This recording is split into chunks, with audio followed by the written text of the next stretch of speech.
Bonsoir, c'est encore moi. Donc cette fois-ci, je viens juste pour montrer les setups. Voilà, une chose que faisait l'autre, c'est que quand on le bougeait comme ça, hein, avec l'ancienne NAS 32 avec laquelle j'avais un problème, en fait, quand on ne touchait rien, ben, ça tournait comme ça, tout doucement, ça tournait. Bon, là, je le fais moi-même, hein, je le fais bouger exprès, mais c'est pour montrer le phénomène qui se passait sur l'autre, c'est-à-dire que ben, sans rien faire, en fait, elle tournait toute seule comme ça. Voilà. Donc, ben, elle avait dû prendre un plomb. Voilà. Donc là, ça ne bouge plus. Pareil, c'était très lent. C'est-à-dire que quand on le faisait bouger rapidement comme ça, hein, quand il bougeait rapidement comme ça, en fait, ben, là, c'était vraiment super lent.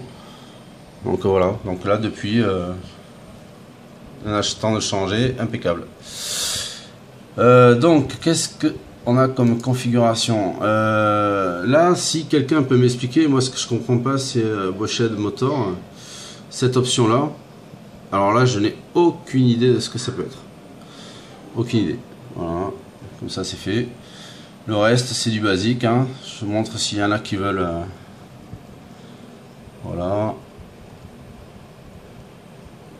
Voilà, donc moi là, bien sûr, il faut, si on met le tilt, il faut cocher cette case et déplacer les ports, hein, comme ils expliquent bien dans les forums pour la NAS 32. Ouais, j'ai lu, c'est pas plus compliqué, donc voilà. Les PID, j'ai galéré parce que j'avais perdu les PID d'origine. Voilà, et puis celle qui est arrivée là, celle que j'ai reçue n'était pas paramétrée, donc c'était compliqué. Donc ce que j'ai fait, ben, j'ai regardé, puis en fait tout simplement sur le forum d'Aerotech, je suis tombé sur la notice où il y avait les PID de marque. Voilà, receveur, donc ça on s'en fout.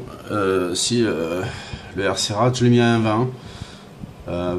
Petit à petit j'augmenterai, mais comme j'ai dit, je suis pas un expert.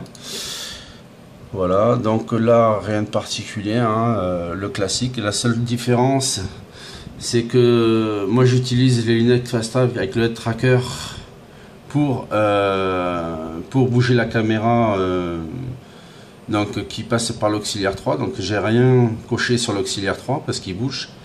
Et par contre sur l'auxiliaire 4, j'ai mis le switch sur la radio comme je vous avais expliqué pour le cam stable, la stabilisation de la caméra, pour le tilt.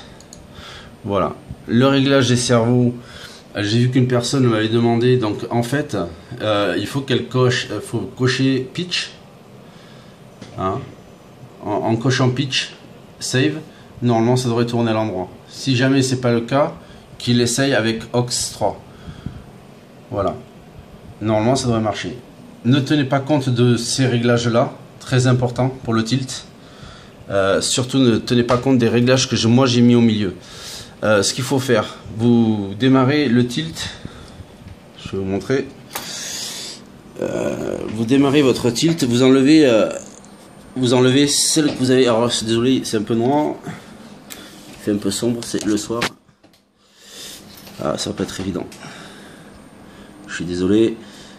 Vous démontez le bras du cerveau, hein, en premier lieu, et vous réglez votre middle. Donc vous laissez, moi j'avais mis 1500 au début, hein.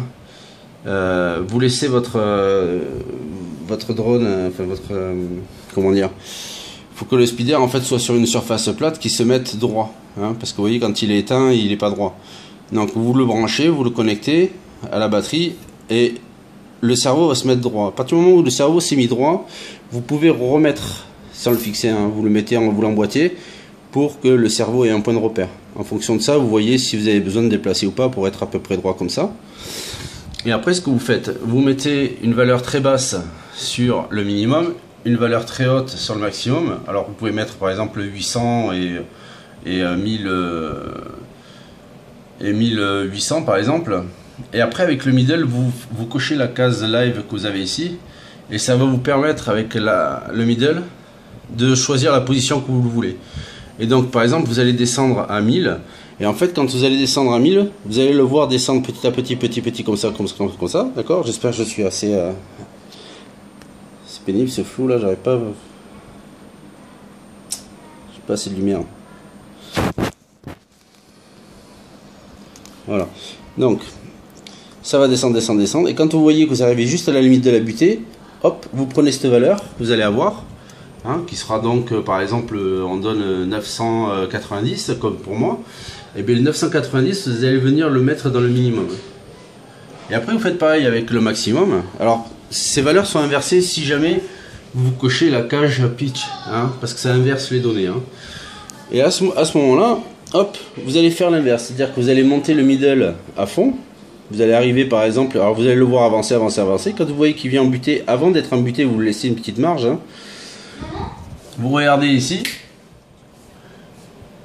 Et vous marquez la valeur que vous aurez ici, là. Vous allez venir la mettre là. Voilà. Comme pour moi, par exemple, 990 et 1600.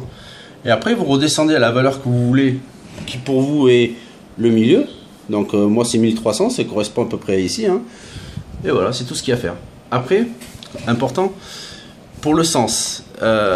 Donc, ça peut monter et descendre. En fait, c'est le rate %. Si vous montez, il va descendre ou quand vous allez incliner. C'est par rapport à l'inclinaison.